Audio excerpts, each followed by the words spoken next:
Thanksgiving movie appropriately Thanksgiving day पर प्लीमेथ Massachusetts में start होती है। लोकल पुलिस शेरिफ एरिक न्यूलॉन अपने दोस्त मिच के लिए एक पाई लाता है। शेरिफ मिच की बीवी अमेंडा के साथ काफी फ्रेंडली है।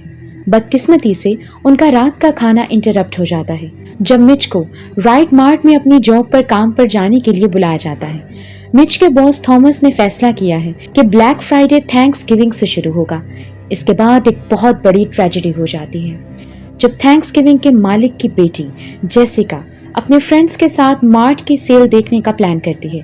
वो वहां रश देखकर सरप्राइज हो जाते हैं और क्योंकि वो मालिक की बेटी है इसलिए उसे आसानी से स्टाफ अंदर जाने देता है, जो देखकर बाहर खड़े लोगों को गुस्सा आ जाता है।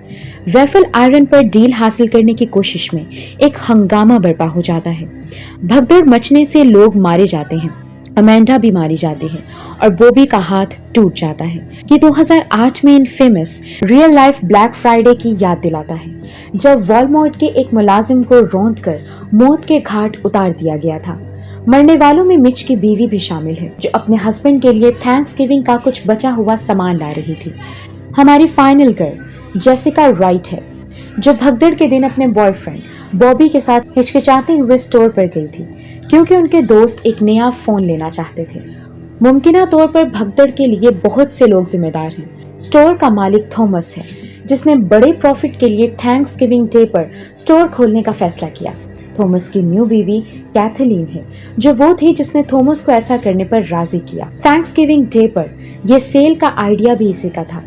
हजूम के सामने न्यू इंग्लैंड के बदमाश हैं जो बैरियर को नीचे धकेलते हैं और दरवाजे पर तूफान की तरह जाते हैं। वहां जेसिका का दोस्त इवान इंटरनेट पर वायरल होने के लिए हर चीज को अपने फोन पर रिकॉर्ड करता है। मेनली जेसिका की वजह से ही लोगों को गुस्सा आया था जब वो सेल का बेनिफिट अपने दोस्तों को दिलवाने के लिए उन्हें बगैर किसी रुकावट के अंदर ले गई थी और बाहर खड़े लोग जो इंतजार कर रहे थे वो भड़क गए थे। एक साल बाद राइट मार्ट एक और Thanksgiving day black Friday sale की तैयारी कर रहा है। मिच की लीडरशिप में प्रोटेस्ट के बावजूद वो मुलाजिम जिसकी बीवी मर गई थी जेसिका और उसके दोस्तों को थैंक्सगिविंग डिनर टेबल की एक सीक्रेट सोशल मीडिया पोस्ट में टैग किया गया जिसे एक एनोनिमस यूजर ने पोस्ट किया है। हाँ, शायद फिक्र करने की कोई बात नहीं। जेसिका अपने एक्स बॉयफ्रेंड बॉबी को वापस शहर में देखकर हैरान हुई। थैंक्सगिविंग डे पर हंगामे में उसका बाजू टूटने के बाद वो वहां से चला गया था और अब वो बॉल प्ले करने के काबिल नहीं रहा। इन दिनों जेसिका अब रेयान नामी एक लड़के से डेटिंग कर रही है जिसने जेसिका को हवस का निशाना बनाया जब वो और बॉबी साथ थे। इसके बाद उस दिन हंगामा शुरू करने वालों में से एक औरत जिसका नाम लीजी है, जिसे वायरल होने वाली फुटेज में क्लियरली देखा जा सकता है, उस पर पिलग्रिम हैट में और अमेरिका की प्लीमेथ कॉलोनी के फर्स्ट गवर्नर जॉन कार्वर का मास्क पहने शख्स ने हमला किया। पहले उसने उसका सर पानी में डुबोया, फिर उसे फ्रीजर के साथ चिपका दिया और उसे मारने ही वाला था कि उसने खुद को फ्रीजर से आजाद करवा लिया। फिर वो बाहर की तरफ भागी लेकिन किलर ने उसके 2 टुकड़े करके उसे बेदर्दी से मार दिया। शेरिफ एरिक और उसकी टीम ने जल्दी से ये कंक्लूड किया कि कातिल उन लोगों को निशाना बना रहा है जो पिछले साल हुए हंगामे की फुटेज में है। इसके बाद अगला नंबर था सिक्योरिटी गार्ड का जो उस दिन भाग गया था। वो अपने दोस्त के साथ था। कातिल ने उसकी गर्दन मरोड़कर उसे मौत के घाट उतार दिया और फिर उसके दोस्त पर भी एक के बाद एक चाकू से वार करके उसे भी बुरी मौत दी। उसने थैंक्सगिविंग थीम्ड अंदाज में 2 और लोगों को कत्ल कर दिया था। कातिल संकी आदमी है। फिर वो डिनर टेबल पर मरे हुए लोगों के सर रखकर फिर से एक सीक्रेट फोटो पोस्ट करता है और जेसिका और उसके दोस्तों को टैग करता है। क्या कातिल दुखी मिच हो सकता था या क्या ये जेसिका के 2 मोहब्बत करने वालों में से एक है, क्योंकि ये दोनों हर बार कत्ल की जगह पर नजर आते हैं। या ये बालिग आदमी है जो कि बच्चों को ड्रग और अल्कोहल बेच रहा है, या ये छोटा सा नर्डी बच्चा है जो उनके लिए जोक्स का होमवर्क करता है। वक्त खत्म हो रहा है। जेसिका के 2 दोस्तों को अगवा कर लिया गया है। इसके बाद कातिल जेसिका पर हमला करने की कोशिश करता है लेकिन जेसिका फरार हो जाती है। शेरिफ एरिक ने कातिल को पकड़ने के लिए थैंक्सगिविंग परेड में जेसिका और उसकी फैमिली को बेत के तौर पर इस्तेमाल करने का मशवरा दिया, लेकिन ये प्लान उल्टा पड़ जाता है। जेसिका और उसकी फैमिली को परेड में अगवा कर लिया गया और किलर की लेयर में लाया गया। कातिल जेसिका की मॉम की बॉडी पर तेल और मसाले लगाता है क्योंकि वो उन्हें थैंक्सगिविंग टर्की की तरह रोस्ट करने वाला था। फिर वो फैमिली और जेसिका के फ्रेंड्स के सामने उनकी मॉम की बॉडी को टर्की की तरह सर्व करता है और मांस खाने को कहता है, और फिर अपने फोन पर लाइव स्ट्रीम करते हुए उनकी दोस्त एवान को कत्ल कर देता है। जेसिका फरार होने में कामयाब हो गई। कातिल जंगल में उसका पीछा करता है, लेकिन वो ट्विस्टेड एंकल के साथ भाग जाती है। वो गोदाम में लंगड़ाते हुए पहुंचती है, जहां उसने शेरिफ एरिक को बेहोश पाया।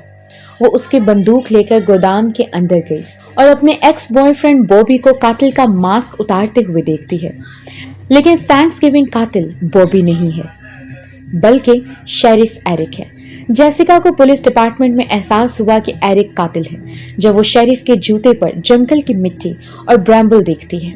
इसका मतलब ये वही है जिसने उसका जंगल में पीछा किया था, यानी वो समझ गई कि कातिल बॉबी नहीं है। जब शेरिफ को मालूम हुआ कि जेसिका को शक हो गया है, तो वो उसे सब बताता है कि उसने ये सब कैसे और क्यों किया। एरिक ने बॉबी को ड्रग्स देकर उसे किलर मास्क पहना दिया था और उसे शूट करने का प्लान था, लेकिन बॉबी ने जवाबी वार किया और शेरिफ को टायर आयरन से मारा। लेकिन शेरिफ ने ये सब क्यों किया? अगर आपको फिल्म का पहला सीन याद है तो आपको याद होगा कि शेरिफ और मिच की बीवी के दरमियान कुछ तो स्पेशल था और पता चलता है कि उनका अफेयर चल रहा था और मिच की बीवी एरिक के बच्चे से प्रेग्नेंट थी और जल्द ही ये दोनों शादी करने वाले थे। शेरिफ हमेशा से अकेला रहा था और अब उसकी तन्हाई दूर होने वाली थी। ब्लैक फ्राइडे की भगदड़ में शेरिफ ने उसे खो दिया और वो फिर से हमेशा के लिए तन्हा हो गया और वो इसी नुकसान का बदला ले रहा है। जब शेरिफ अपना विलन मोनोलॉग बता रहा होता है कि उसने अपने खतरनाक प्लान को कैसे एग्जीक्यूट किया, जेसिका एविडेंस लॉकर से अपने डेड दोस्त के फोन को इस्तेमाल करते हुए सीक्रेटली उसका कन्फेशन लाइव स्ट्रीम के जरिए ब्रॉडकास्ट कर रही थी। एरिक उस पर हमला करता है, लेकिन जेसिका को बॉबी ने बचाया।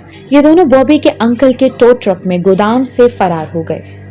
एरिक टो केबल के दीवार से जोड़कर उनके ट्रक को रोकता है, लेकिन फिर जेसिका ने प्रेड के इन्फ्लैटेबल टर्की में हवा भरी और जैसे ही एरिक वहां आया उसने टर्की को गोली मार दी, जिससे गैस का धमाका हुआ।